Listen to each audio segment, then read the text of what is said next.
movement to save the trees? Some say it goes deeper than that. Today, environmentalists... In an interview for Filmmaker Magazine, published the summer of its release, Todd Haynes denies the suggestion that his 1995 film Safe might be regarded as, quote, conventional or commercial. Even when compared to his earlier, more radical works, the interviewer asks, to which he responds, quote, no, not at all. And I think it's the hardest, most difficult film I've ever made for audiences. Ignoring that most difficult film I've made was a title whose contenders at the time totaled 2.5. It's an interesting question what exactly is so difficult about Safe. Much academic ink has been spilled on its supposed feminist or queer style. As a matter of fact, Haynes' earlier work Poison was among those originally cited by critic B. Ruby Rich as examples of new queer cinema, and much of that analysis centers on its formal weirdness. That is, the discussion is one in a long line which posits that there's something inherently political and radical in defying expectation and convention.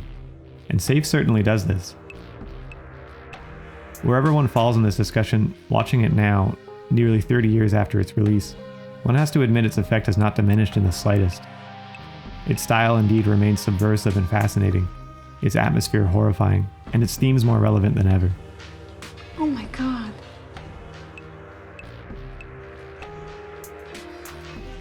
No, Mrs. No teléfono. Is this what they delivered? Fulvia?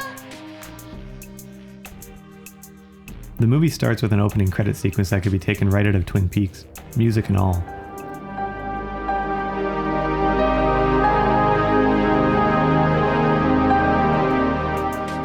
Carol White, Julianne Moore, and her husband Greg, Xander Berkeley, drive through their affluent San Fernando Valley neighborhood at night, the camera pointed out the windshield, the road in front of them lit by their headlights.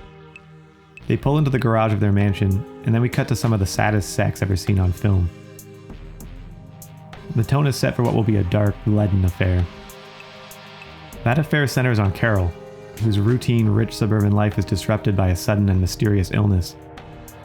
It begins with a vague sense of unease, then a cough, seemingly brought on one day by truck exhaust.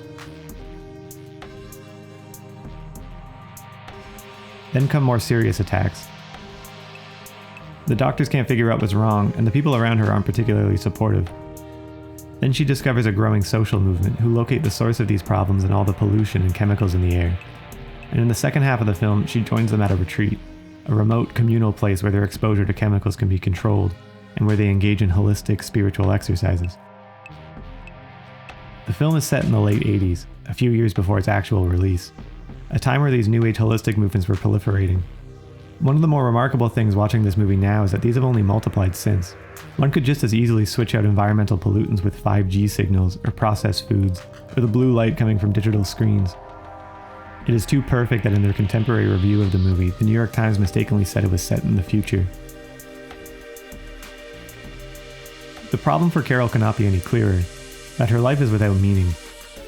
She busies herself with decorating her enormous home, going to fitness classes, and gardening. That is, she busies herself with the superficial.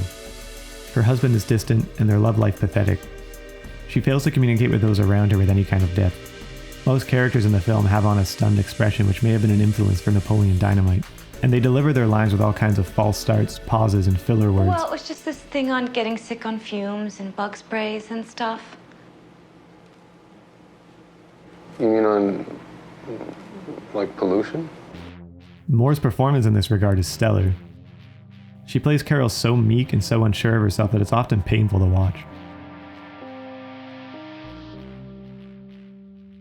Haynes says that after reading the script, his cinematographer Alex Nepomniachtchi recommended he watch Antonioni's Red Desert as a visual reference. A good recommendation, Antonioni being the dean of modern alienation and spiritual malaise. A good chunk of that movie consists of Monica Vitti wandering around sad industrial landscapes, and one can see the stylistic inspiration in both the use of wide shots and of shots where the camera is very far and the lens very long. On a close watch, one can see Safe uses few close-ups, little camera movement, and that it constantly remains distant physically from its characters. The restraints, both technical and artistic, the filmmakers place on themselves border on the extreme, and the result is deeply isolating. In the hands of other filmmakers, one could easily imagine such a setup turning preachy, moralizing about the collapse of society, or the soullessness of the modern world, or the greediness and megalomania of cult leaders. At one point, the film comes close when we see a brief shot of the massive and ostentatious house of Peter, the man leading the spiritual retreat. But this shot almost feels like an anomaly in a film that is so committedly ambiguous about how we are supposed to feel towards its characters. When Peter is first introduced to us, a devoted retreat goer tells us, Peter is a chemically sensitive person with AIDS, so his perspective is incredibly vast. One gets the sense that the suggestion that Peter might be gay and an AIDS victim is supposed to set up a false sense of sympathy for him, one that readies us for a rug pull, for a takedown of this corrupt narcissist. But no such attack ever comes. The line is so leaden with irony that we might think it's merely some kind of joke, but what's funny about it? Ultimately, we don't know what to make of things. We don't know whether we're supposed to decry pollution, to believe that the cure for Carol's illness is self-love, or that we all have some responsibility for the troubles which afflict us. This last point is particularly pressing when viewing this movie in the context of the AIDS crisis, the shadow of which hangs over the whole thing.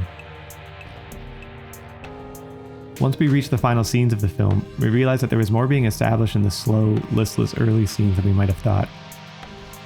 The gradual building of ambiguity and tension lead to an almost suffocating mood of dread as we approach an end that resolves nothing. It's a bit of a bummer, in other words. In another interview, this time with Kate Winslet, who starred in his miniseries adaptation for Mildred Pierce, Haynes mentions how after being labeled a harbinger of new queer cinema for his earlier Poison, he was eager to get away from the characterization. He describes the reaction to Safe, saying, quote, "We would take it to gay film festivals because it was the second film by the gay filmmaker or whatever, and people were like, what the fuck is this?" This really seems to get at the heart of the relationship between this movie and its viewers. It sets up all sorts of expectations, given the status of its director, the bigger budget, the conventional trappings that Haynes so adamantly denies, and its own logic runs so counter to all of them that we're left furrowing our brows and gesturing towards the screen incredulously. What the fuck indeed.